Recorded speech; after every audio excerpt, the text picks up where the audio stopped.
డెఫినెట్గా మార్చబోతున్నాం. మహిళా పోలీస్ యాజ్లీస్గా మహిళా పోలీస్ స్టేషన్ల కింద ఉంటాయి. మేడం ఈ 5 సంవత్సరాలు కూడా టీడీపీ నేతల మీద చాలా కేసులు పెట్టారు, మీడియా మీద కూడా కేసులు పెట్టారు. కొంత వైసీపీతో అంటకాగినటువంటి పోలీస్ అధికారులు ఉన్నారు. ప్రక్షాళన ఎలా జరుగుతుంది ఏమంటారు? నేనైతే ఇందాకే చాలా స్వీట్ వార్నింగ్ ఇచ్చాను. అది ఎలాంటిది ఇచ్చానంటే ఒకరోజు చెప్తాను, రెండోసారి చెప్తాను, మూడోసారి చెప్పను. ఇదైతే చాలా క్లారిటీగా చెప్పాను నేను. ఇంకొకటి, ఏదైతే కేసులు ఉన్నాయో అంటే వాళ్ళు లాస్ట్ 5 ఇయర్స్లో వాళ్ళ పరిస్థితి ఎలా అయిపోయిందంటే, పని చేస్తున్న పక్కన పెట్టుకున్నారు. వాళ్ళకి పని చేస్తారు అనుకుంటే వాళ్ళు ఏదో పని చెప్తే వాళ్ళు చేసే వాళ్ళని పక్కన పెట్టుకున్నారు, మిగతా వాళ్ళందరినీ దూరం పెట్టారు. సో ఈసారి ప్రక్షాళన అనేది చాలా హెవీగా జరుగుతుంది. ప్రక్షాళన అయితే జరగడం ఖాయం. 1 మినిట్ ప్రక్షాళన అయితే జరగడం ఖాయం. నేను మళ్ళీ చెప్తున్నానండి, పోలీస్ డిపార్ట్మెంట్ వాళ్ళకి ఇది హెచ్చరిక కాదు, రిక్వెస్ట్. పోలీస్ డిపార్ట్మెంట్ వాళ్ళకి ఇది రిక్వెస్ట్. మీకు ఇంకా వైఎస్ఆర్సీపీ మూలాలు ఉంటే కనుక ముందు మేము తొలగించుకోలేకపోతున్నాము అనుకుంటే కనుక పక్కకి తప్పుకోండి. ప్రజల గురించి పనిచేసే వాళ్ళని, ప్రజా సంక్షేమం గురించి పనిచేసే వాళ్ళని మేము తెచ్చుకొని మేము పని చేయించుకుంటాం. ఇది request, not a warning. Jagan గారి ఇంటి దగ్గర ప్రైవేట్ సెక్యూరిటీ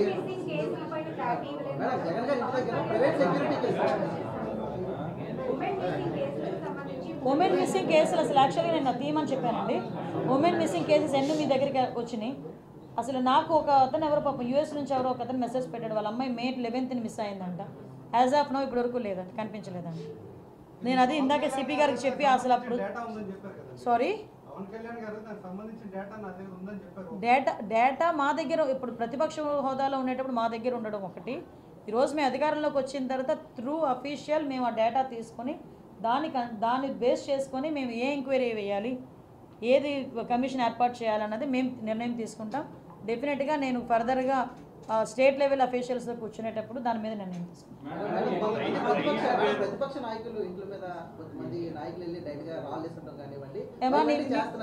నీ క్వశ్చన్ ఒక మాట చెప్తాను. ఇప్పుడు ఎవడికి వాడు కొట్టుకొని నాకు దెబ్బ తగిలిందంటే నేనేం చేయలేను. కానీ ఎందుకు ఈ మాట చెప్తున్నానంటే మీరు అనుకోవచ్చు, మేడం మొన్నటి వరకు మీరు ప్రతిపక్షంలో ఉన్నారు కదా, చాలా చెప్పారు కదా అని మీరు అనుకోవచ్చు.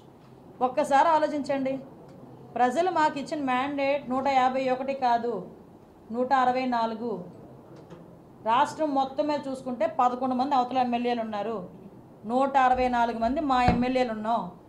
నిజంగా మేము దాడే చేయాలి, మేము కక్షే సాధించాలి, లేదు అవతల వాడు అంతే చూడాలి అనుకుంటే ఈ రోజుకి మిగతా 164 నియోజకవర్గాల్లో ఉన్న వైఎస్ఆర్సీపీ నాయకుడు ఎవడైనా రోడ్డు మీద తిరగ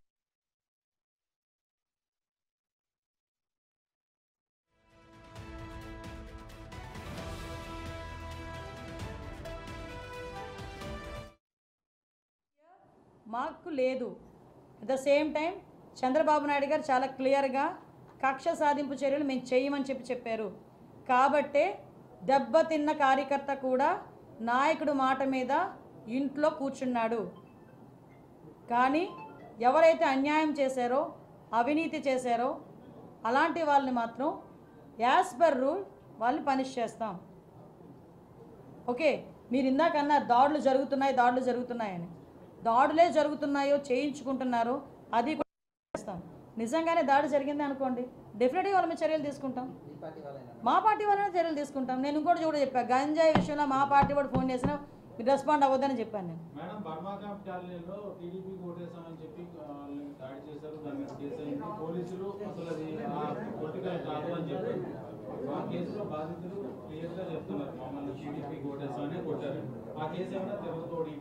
లేదమ్మా, వాళ్ళతో మాట్లాడతాను ఒకసారి. డెఫినెట్గా నేను చెప్తున్నాను కదా, పోలీసులు కూడా అందరూ కూడా ఫేవర్గా ఉన్నారని నేనేం చెప్పట్లేదు, అందరూ యాజ్ పర్ లా పనిచేస్తున్నారని నేనేం మాట్లాడట్లేదు.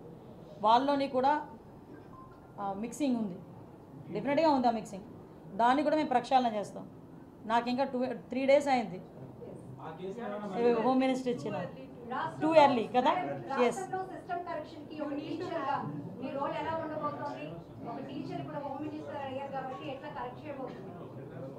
టీచర్కి ఎంత రైట్ ఉంటుందో పిల్లల్ని కరెక్ట్ చేయడానికి, యాజ్ ఏ హోమ్ మినిస్టర్గా నాకు అంతే రైట్ ఉంది. కాబట్టి డెఫినెట్గా కరెక్షన్ చేస్తాం. మా మార్క్ అంటూ ఉంటుంది. శాంతి భద్రతల విషయంలో ఇప్పుడు బెత్తం పట్టుకోకూడదు, లాఠీ పట్టుకుంటే ఒప్పుకోరు. కాబట్టి వద్దు, రెండు వద్దు. నోటి మాట చాలబ్బా, పని చేయించుకోవచ్చు. ఇంకా చాలా, ఇంకా టైం డెఫినెట్గా మార్చబోతున్నాం. మహిళా పోలీస్ యాజ్టీస్గా మహిళా పోలీస్ స్టేషన్ల కింద ఉంటాయి. మేడం, ఈ 5 సంవత్సరాలు కూడా టీడీపీ నేతల మీద చాలా కేసులు పెట్టారు, మీడియా మీద కూడా కేసులు పెట్టారు. కొంత వైసీపీతో అంటకాగినటువంటి పోలీస్ అధికారులు ఉన్నారు. ప్రక్షాళన ఎలా జరుగుతుంది, ఏమంటారు? నేనైతే ఇందాకే చాలా స్వీట్ వార్నింగ్ ఇచ్చాను. అది ఎలాంటిది ఇచ్చానంటే, ఒకరోజు చెప్తాను, రెండోసారి చెప్తాను, మూడోసారి చెప్పను. ఇదైతే చాలా క్లారిటీగా చెప్పాను నేను. ఇంకొకటి, ఏదైతే కేసులు ఉన్నాయో, అంటే వాళ్ళు లాస్ట్ 5 ఇయర్స్లో వాళ్ళ పరిస్థితి ఎలా అయిపోయిందంటే, పని చేస్తున్న పక్కన పెట్టుకున్నారు. వాళ్ళకి పని చేస్తారు అనుకుంటే, వాళ్ళు ఏదో పని చెప్తే వాళ్ళు చేసే వాళ్ళని పక్కన పెట్టుకున్నారు, మిగతా వాళ్ళందరినీ దూరం పెట్టారు. సో ఈసారి ప్రక్షాళన అనేది చాలా హెవీగా జరుగుతుంది. ప్రక్షాళన అయితే జరగడం ఖాయం. 1 మినిట్ ప్రక్షాళన అయితే జరగడం ఖాయం. నేను మళ్ళీ చెప్తున్నానండి, పోలీస్ డిపార్ట్మెంట్ వాళ్ళకి ఇది హెచ్చరిక కాదు, రిక్వెస్ట్. పోలీస్ డిపార్ట్మెంట్ వాళ్ళకి ఇది రిక్వెస్ట్. మీకు ఇంకా వైఎస్ఆర్సీపీ మూలాలు ఉంటే గనక ముందు మేము తొలగించుకోలేకపోతున్నాము అనుకుంటే గనక పక్కకి తప్పుకోండి. ప్రజల గురించి పనిచేసే వాళ్ళని, ప్రజా సంక్షేమం గురించి పనిచేసే వాళ్ళని మేము తెచ్చుకొని మేము పని చేయించుకుంటాం. ఇది request, not a warning.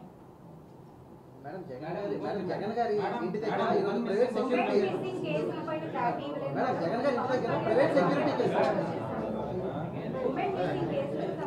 Women missing కేసులు అసలు యాక్చువల్గా నేను తీయమని చెప్పానండి. ఉమెన్ మిస్సింగ్ కేసెస్ ఎన్ని మీ దగ్గరికి వచ్చినాయి? అసలు నాకు ఒక అతను ఎవరో పాపం యూఎస్ నుంచి ఎవరో ఒక అతను మెసేజ్ పెట్టాడు, వాళ్ళ అమ్మాయి May 11th మిస్ అయిందంట. యాజ్ ఆఫ్ నో ఇప్పటి వరకు లేదంట, కనిపించలేదంట. నేను అది ఇందాకే సిపి గారికి చెప్పి అసలు అప్పుడు సారీ డేటా మా దగ్గర ఇప్పుడు ప్రతిపక్ష హోదాలో ఉండేటప్పుడు మా దగ్గర ఉండడం ఒకటి. ఈరోజు మేము అధికారంలోకి వచ్చిన తర్వాత త్రూ అఫీషియల్ మేము ఆ డేటా తీసుకొని దాన్ని బేస్ చేసుకొని మేము ఏ ఎంక్వైరీ వేయాలి, ఏది కమిషన్ ఏర్పాటు చేయాలన్నది మేము నిర్ణయం తీసుకుంటాం. డెఫినెట్గా నేను ఫర్దర్గా స్టేట్ లెవెల్ అఫీషియల్స్తో కూర్చునేటప్పుడు దాని మీద నిర్ణయం తీసుకుంటాం.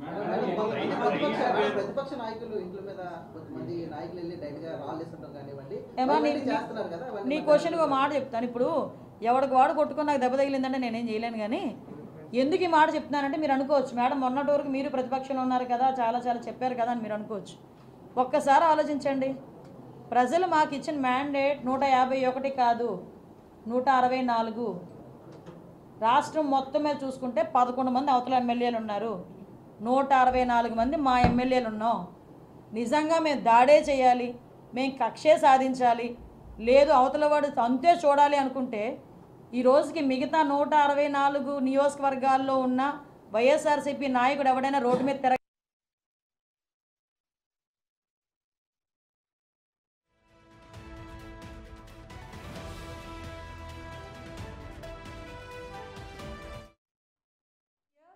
మాకు లేదు. At the same time Chandrababu Naidu గారు చాలా క్లియర్గా కక్ష సాధింపు చర్యలు మేము చేయమని చెప్పారు. కాబట్టే దెబ్బతిన్న కార్యకర్త కూడా నాయకుడు మాట మీద ఇంట్లో కూర్చున్నాడు. కానీ ఎవరైతే అన్యాయం చేశారో, అవినీతి చేశారో అలాంటి వాళ్ళని మాత్రం యాజ్ పర్ రూల్ వాళ్ళని పనిష్ చేస్తాం. ఓకే, మీరు ఇందాక అన్నారు దాడులు జరుగుతున్నాయని.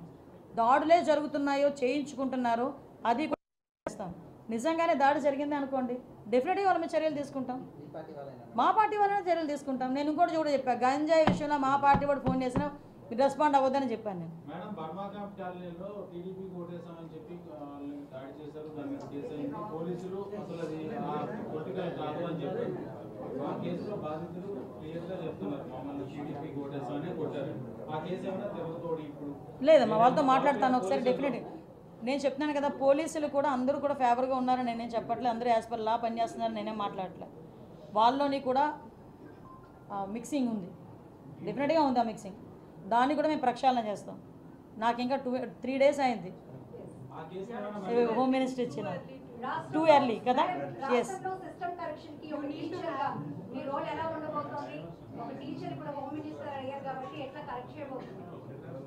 టీచర్కి ఎంత రైట్ ఉంటుందో పిల్లల్ని కరెక్ట్ చేయడానికి యాజ్ ఏ హోమ్ మినిస్టర్గా నాకు అంతే రైట్ ఉంది కాబట్టి డెఫినెట్గా కరెక్షన్ చేస్తాం. మా మార్క్ అంటూ ఉంటుంది.